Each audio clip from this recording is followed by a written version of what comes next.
మన మేఘనారా, దానికి సినిమా కూడా ఓకేందంట. అది చెప్పడానికి ఇక్కడ దాకా వచ్చింది. నీకే ముందు చెప్పాలనుకుందిరా పాపం, కానీ ఇంతలో ఇలా. అన్నిటికీ ఈ మొండి ధైర్యం పనికిరాదు కార్తీక్. కంటికి కనిపించని శక్తితో ఎవ్వరూ పోరాడలేరు. మీరు మీ ఫ్రెండ్స్ బాడీని తీసుకుని సిటీకి వెళ్ళిపోండి. అంబులెన్స్ రెడీగా ఉంది. కార్తిక్, నేను నీకు ఇంతకు ముందే చెప్పాను కదా కార్తీక్, ఇది మా ఊరి సమస్య. మేమే బలవుతాం. అనవసరంగా మీరు ఈ సమస్యలో తలదూర్చకండి. మీకేమన్నా అయితే నేను తట్టుకోలేను. చాలు చాలు, జరిగిన నష్టం చాలు. దయచేసి నా మాట వినండి. మీరంతా ఈ ఊరు వదిలి వెళ్ళిపోండి. దేవుడిని ఎదురుస్తా అన్నాడు. ఇప్పుడు ఏమైంది? అసలు దేవుడు తలుచుకుంటే మనిషి బతికేంత. ఈ ఊర్లో మనం ఉండలేం. ఆ స్వామి చెప్పినట్టు మనం వెళ్ళిపోదాం. ఆ సుబ్రహ్మణ్యేశ్వర స్వామికి మన ఊరి మీద కోపం వచ్చింది. వెళ్ళిపోదాం. వెళ్ళిపోండి, పారిపోండి. అందరూ మీ మీ ప్రాణాలని అరచేతిలో పెట్టుకుని దూరంగా పారిపోండి. కానీ దేవుడు లేని చోటికి పారిపోండి. ఎందుకంటే అక్కడ ఇంకో దేవుడు ఉంటే అతనికి మీ మీద కోపం వస్తుంది. అతను మిమ్మల్ని చంపుతాడు. అప్పుడేం చేస్తారు? ఇంకో ఊరికి వెళ్తారా? ఎన్నిసార్లు పారిపోతారు? కానీ నేను ఇక్కడ అన్యాయంగా ఇలా ఇన్ని ప్రాణాలు తీసేవాడు దేవుడైనా సరే వాణ్ణి పట్టుకుని 10 మంది ముందు నిలదీస్తాను. ఇప్పటి వరకు ఇది మీ సమస్య, కానీ ఇప్పుడు ఇది నా సమస్య. ఇక్కడ పరిష్కారం దొరికే వరకు నేను ఇక్కడే ఉంటాను. పరిష్కారం దొరికే వరకు అంటే ఎన్ని రోజులు? 10 రోజుల్లో దీని వెనకాల ఉన్న వాళ్ళని మీ అందరి ముందు నిలబడతాను. నేను ఇక్కడ ఉండగా మీ ఊర్లో మరో ప్రాణం పోనివ్వను. 10 రోజులు. అవును, ఊరు వదిలి వెళ్ళిపోవడం పరిష్కారం కాదు. కార్తీక్ చెప్పినట్టు ఊరంతా ఒకటిగా ఉందాం. 10 రోజులేగా. దయచేసి నా మాట వినండి. మీకు దండం పెడతాను.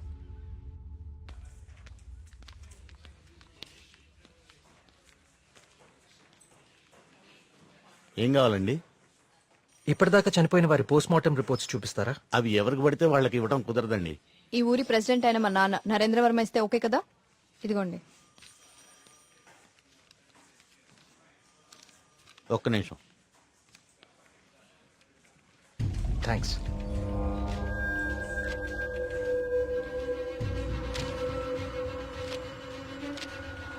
ఇదేంటి, అన్ని కేసులు సూసైడ్లను క్లోజ్ చేశారు? నోట్లన్నీ గాంధార లిపిలోనే రాసున్నాయి. అందరూ ఒకేలా రాసి చనిపోయారు. వీళ్ళకి ఈ భాషలో తెలుసు. నేను చెప్తాను.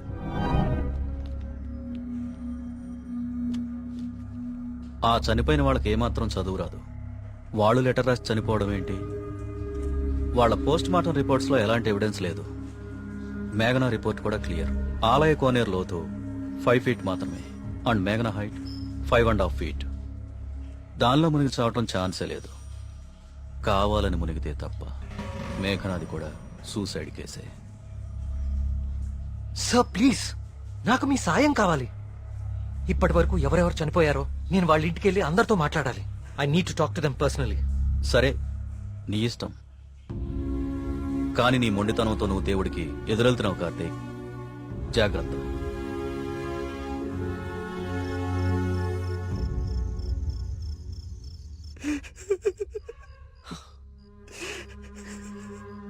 పాపం మేఘనారా, దానికి మనం తప్ప ఎవరు లేరు.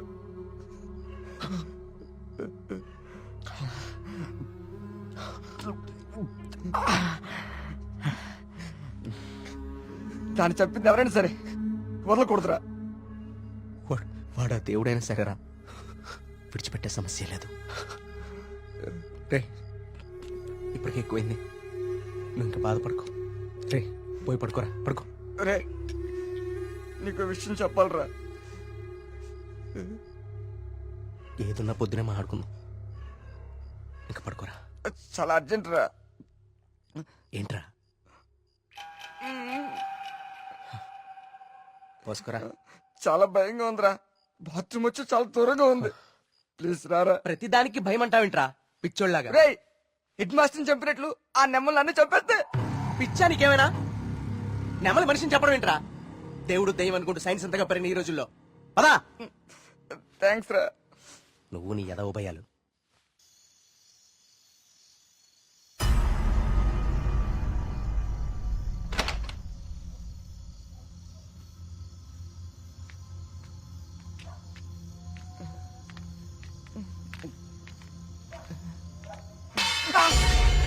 బా, నీకేమైనా చెప్పు వినిపించిందా?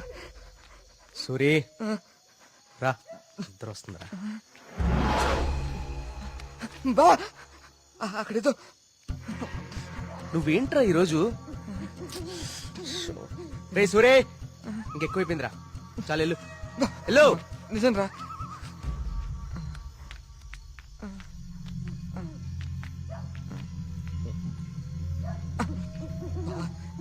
నువ్వుంటావు కదా. ఉంటా ఉంటా.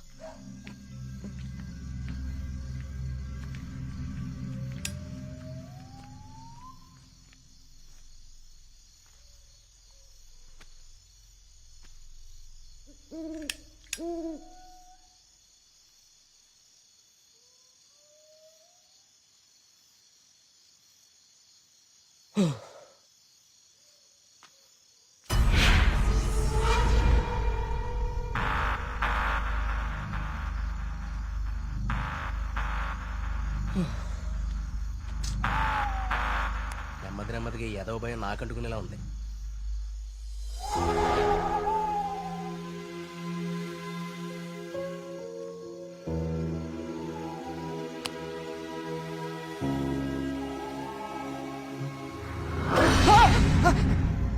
బా, ఆ సౌండ్ విన్నావా? బా బా, ఎక్కడికి వెళ్ళిపోయావు బావా? బా బా, రేయ్, బా, రారా, రేయ్.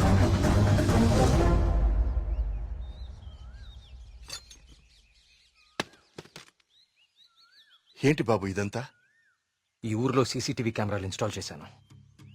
సీసీటీవీ కెమెరాలా? అవెందుకు? అన్ని నిజాలు బయటికి రావాలంటే కొన్ని ఎక్కువ కళ్ళు అవసరం లేండి. మన ఊర్లో ఎవరు ఎక్కడ ఏం చేస్తున్నారో నాకు తెలుస్తుంది. కెమెరాలు ఎక్కడ పెట్టానో నాకు మాత్రమే తెలుసు. ఎవ్వరూ తప్పించుకోలేరు. ఇక నుంచి నేను కుమారింట్లో ఉంటాను సార్. కార్తీక్, మా వల్ల నీకేమైనా ఇబ్బంది? లేదండి, మీ ఊరి వాళ్ళ దృష్టిలో నేను దేవుడికి ఎదురెళ్తున్నాను. నేను మీ ఇంట్లో ఉంటే మీరందరికీ సమాధానం చెప్పాల్సి వస్తుంది. అది నాకు ఇష్టం లేదు.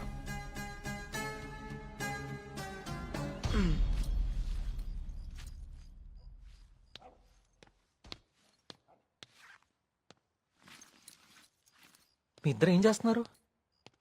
బ్యాగ్లు ఎందుకు సర్దున్నాయి? ఎక్కడికి వెళ్తున్నారు? వెళ్తున్నారు కాదరా, వెళ్తున్నా. నీ బ్యాగ్ కూడా ప్యాక్ చేశాను. మన ముగ్గురికి హైదరాబాద్ కి ముట్టుకెళ్ళి తీసుకురా. ఏంట్రా సడన్ గా? ఒకసారి మళ్ళీ కానీ చూడరా. మళ్ళీ ఏమైందిరా? ఏమైంది వీడికి? నిన్న రాత్రి వాడికి నెమలి కనిపించింది. వాడి భయంతో కళ్ళు తిరిగి పడిపోతే నేనే లోపల తీసుకొచ్చా. ఆ రోజు నేను నెమలి చూశానంటే నువ్వు నమ్మలేదు. ఇప్పుడు వీడు కూడా చూశాడు. ఇప్పటికే నమ్ముతావా? రాత్రి ఏమైనా మందేశారా? వేశాను రా, మందేశాం. నాకు చీకలంటే భయం. మందేస్తే కంట్రోల్ తప్పుతా. మరి వీడి గురించి ఏంటి? ఏం మాట్లాడుతున్నారా? నిజం రా, నిజం. నా మీదకి, నా మొహం మీదకి ఇలా తూకి మాయమైపోయింది. నా గుండె ఆగినంత పనైందిరా రాత్రి. కార్తీక్, ఇక్కడేదో శక్తి అయితే ఉంది కార్తీక్. దానికి పేరు నువ్వు దేవుడని పెడతావు లేదా నాకు తెలియదు, కానీ మొండిగా ముందుకు తీసుకెళ్లి ప్రాణాల మీదకి మాత్రం తెచ్చుకోవద్దు. ఇప్పటికి ఒక ప్రాణం పోగొట్టుకున్నాం. మనం ఇక్కడి నుంచి ఎలాగైనా వెళ్ళిపోదాం కార్తీక్.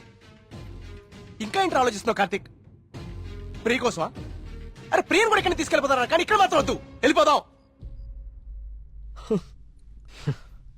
నా కోసం ప్రియ కోసం వాళ్ళ నాన్న, చివరికి ఆయన వెళ్ళిపోయారని ఊర్లో వాళ్ళందరూ వెళ్ళిపోతారు.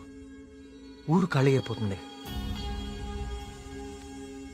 మనుషులతో పాటు మేఘ్నా చావు వెనకాలన్న రహస్యం ఊరు దాటిపోతుంది. అది మనకి ఎప్పటికీ దొరకదు. మేఘ్నా కోసం, ఈ ఊర్లో చనిపోయిన 15 మంది కోసం నేనుంటాను. వీటి వెనక దేవుడున్నా సరే, నా కళ్ళతో చూసే వరకు, నా చేతులతో పట్టుకునే వరకు ఈ ఊరు వదిలే ప్రసక్తే లేదు.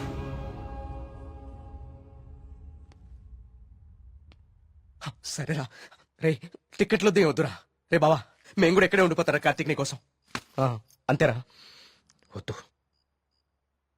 ఈ ఇంట్లోనే మనకిదంతా జరిగిందంటే ప్రమాదం మన పక్కనే ఉంది. మీరు ఉండటం ఇక్కడ సేఫ్ కాదు. మిమ్మల్ని కూడా నేను దూరం చేసుకోలేను. మీరు వెళ్ళడమే కరెక్ట్. పదండి.